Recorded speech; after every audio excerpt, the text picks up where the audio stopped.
Welcome back to Movies Explained. Today's film is a drama adventure from 2010 titled, The Way Back. It's September 1939, and Hitler has invaded Poland from the west while Stalin approaches from the east, leaving the country divided and ravaged. Amidst the chaos, soldier Janusz stands tall, refusing to sign a document that falsely accuses him of being a spy. The accusing official calls upon a witness to testify against Janusz, and to his dismay, it's none other than his wife. She confirms the false allegations, claiming that Janusz has spied for foreign powers. But Janusz, filled with righteous indignation, denies all of the accusations thrown his way. Amid the frigid winter of Siberia, Janusz and his fellow prisoners are forcibly transferred to a labor camp in Siberia, where they are greeted with a chilling warning: nature is now their jailer. They are warned that any attempt to escape will result in death at the hands of the unforgiving locals. The prisoners are stripped of their dignity, their heads shaved bald, as they are plunged into a world of inhumane living conditions and backbreaking labor. While Janusz struggles to accept the harsh realities of his new existence, he meets Khabarov, a fellow prisoner sentenced to 10 years in prison for daring to portray an aristocrat in a film. Janusz, on the other hand, has been slapped with a 20-year sentence. Khabarov warns Janusz about the brutal reality of the camp, controlled by professional criminals who have the support of the people in power, while the political prisoners are considered enemies of the state. He reveals the chilling truth that the Soviet Union has become a massive prison. Janusz questions Khabarov about any possible escapees, but Khabarov cautions him to be more careful. Suddenly, a dangerous criminal named Valka demands a sweater from a new prisoner. When the prisoner refuses, Valka stabs him without a second thought and takes the sweater. Janusz is left in shock and disbelief at the brutality he has witnessed. Under the cover of night, Khabarov tells Janusz about an escape plan, and Janusz's hope is rekindled. But the question is, where will they go? With both Soviet and German forces surrounding them, their options are limited. After considering their options, they decide that heading south is the best option. Khabarov reveals they are 500 kilometers north of Lake Baikal, and they plan to follow the lake's edge, cross the Trans-Siberian Railway, and finally reach the Mongolian border to gain their freedom. To improve their chances of success, they must stockpile food, plan every move, and wait for predictable autumn weather. Janusz hopes that his friends will join him on their journey to freedom, explaining that if they do not succeed, they will at least die as free men. During a treacherous snowstorm, Janusz and his fellow prisoners find themselves fighting for survival. Amidst the chaos, Janusz witnesses the unwavering bravery of Smith, an American prisoner. Forced to take refuge in the forest, they create a makeshift shelter out of branches and leaves.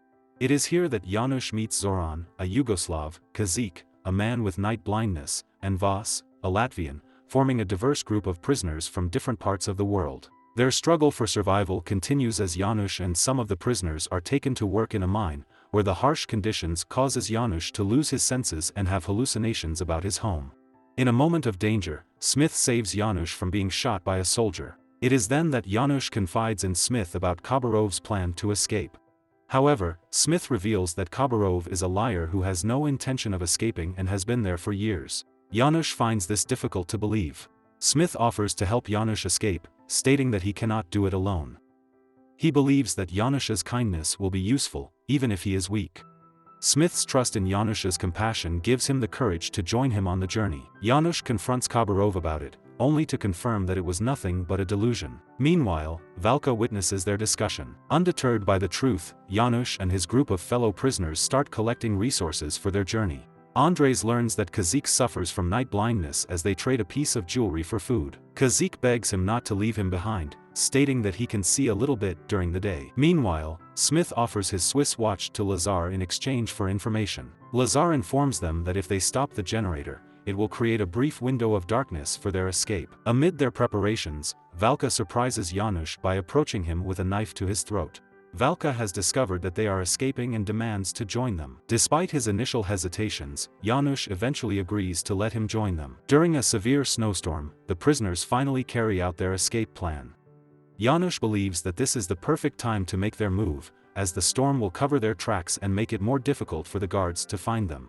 To keep themselves safe from the cold wind, Janusz uses Valka's knife to strip bark from a fallen tree and creates masks for the group to wear.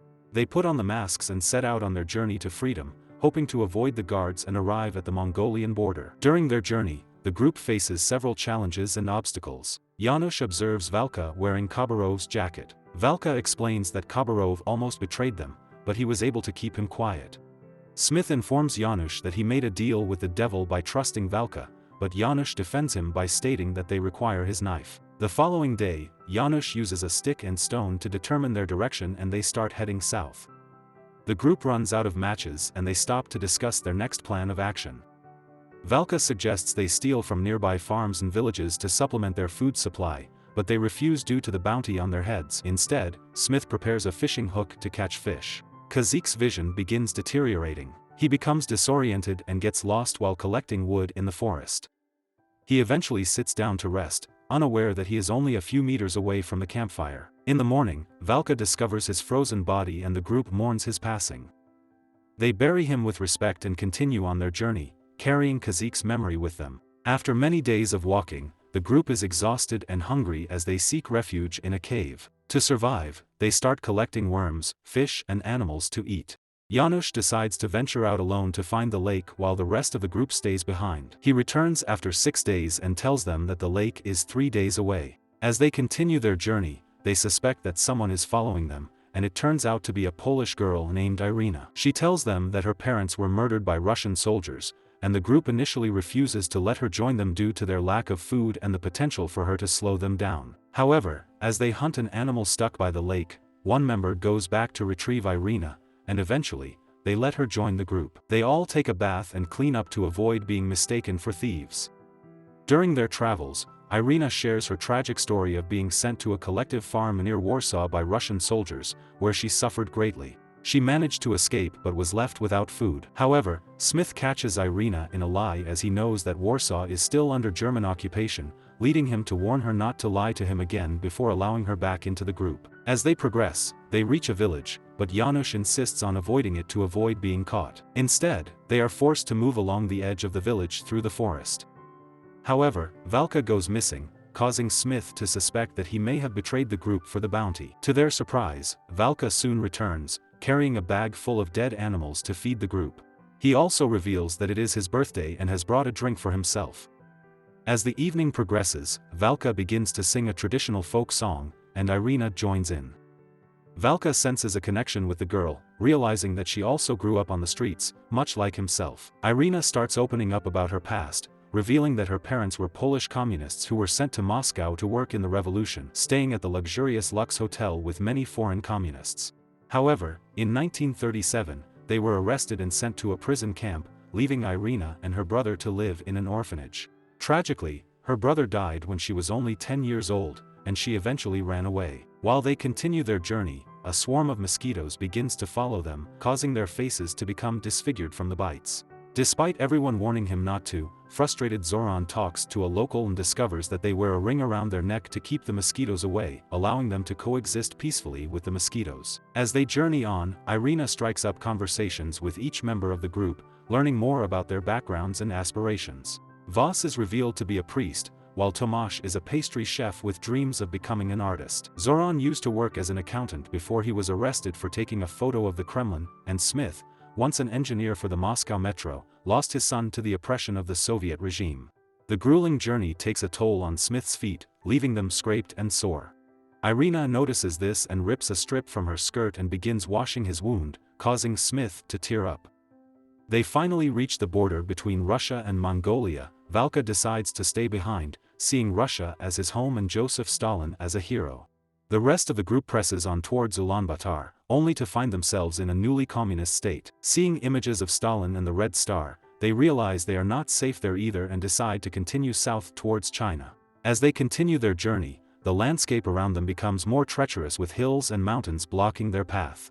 The scorching sun beats down on them relentlessly, making each day more unbearable than the last. Eventually, they come across a Buddhist temple, but as they cautiously approach, they discover it has been destroyed, with a grim sight of buried skulls scattered around the premises.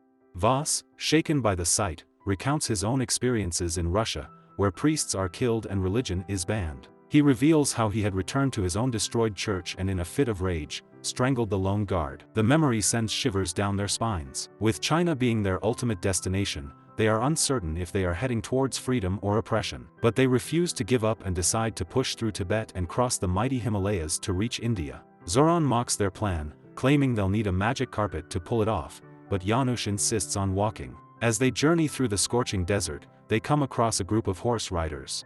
Janusz warns the group not to panic, but their hearts race with fear as they approach. Suddenly, Smith speaks up, confidently introducing themselves as pilgrims on their way to Tibet. The horse riders seem skeptical at first, but Smith's eloquence and sincerity eventually win them over, and they leave behind a precious water bag as a gesture of goodwill. Days turn into weeks as they trudge through the merciless Gobi Desert, their bodies and spirits deteriorating with every step. The scorching sun beats down on them relentlessly, leaving their skin raw and blistered. With no food or water, their hope dwindles with each passing moment. Their once vibrant spirits become crushed by the weight of their exhaustion, their thirst, and the seemingly endless trek. But just as they are about to give up all hope, a miracle appears before them, a well in the middle of the vast expanse of the desert. As they rush to quench their thirst, their spirits rise with newfound hope, and they rest for the day. They leave the place the next day, and their respite is short-lived as a sudden, violent sandstorm sweeps through. As they battle the merciless elements, Irina collapses, her legs swollen and in pain. However, tragedy strikes once again as Irina's condition worsens, and despite their best efforts, she passes away. The group is left reeling with grief, burying her in the desert before continuing on their journey, their hearts heavy with loss. That night, Tomasz shares his artwork with the group, including a portrait of Irina, before passing away as well, due to exhaustion and thirst. The group is left devastated, but they continue on, their bodies racked with pain, their spirits tested to the limits by the unforgiving desert. As the group dwindles, with Irina and Tomasz succumbing to their injuries, Janusz, Zoran, Vas, and Smith find themselves staring into the face of death. Despite the overwhelming despair, Janusz refuses to give up. He speaks words of encouragement, rallying the others and igniting a fire within them. Days pass by, and their bodies are pushed to the limits. The constant pain and fatigue numb their minds, and their spirits begin to break. Their search for water seems hopeless as the vast and desolate expanse around them seems never-ending. Just when they are about to succumb to the cruel fate of the desert, they stumble upon a small puddle of muddy water. It is a small mercy, but it is enough to keep them alive. Smith's condition worsens with each passing day, and he is fading away. In a desperate attempt to keep his friend alive, Janusz talks to him about his son, David. Smith reveals his regret in bringing David to Russia, only to have him shot by the regime. They talk about Janusz's wife, and the memories of their loved ones bring them some comfort in the bleakness of the desert. The group comes across a river the next day and takes a bath before continuing towards the Great Wall of China. They press on towards the Himalayas with newfound strength, determined to find freedom and safety. When it seems all is lost, they find refuge in a Buddhist monastery, where they are nourished and sheltered, slowly recovering from their ordeal. The road ahead remains long and treacherous. The group is advised to wait 3 months until spring to finish their journey to India, but Smith has other plans. He is determined to leave immediately for Lhasa to join the American military mission fighting alongside the Chinese against Japan. The remaining 3 continue towards the Himalayas, pushing forward towards their ultimate goal. After months of unrelenting hardship and pain, they finally reach India. It is a bittersweet moment, a hard-won victory that comes at a terrible cost.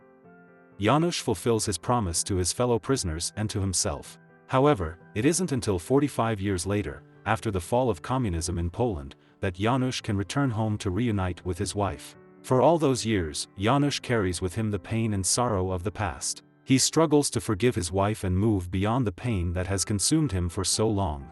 But as he stands before her, looking into her eyes, he finds that forgiveness is within his grasp. It is a moment of pure catharsis, a release of all the pain and suffering he has carried for so long. Thanks for watching, like and subscribe to support the channel.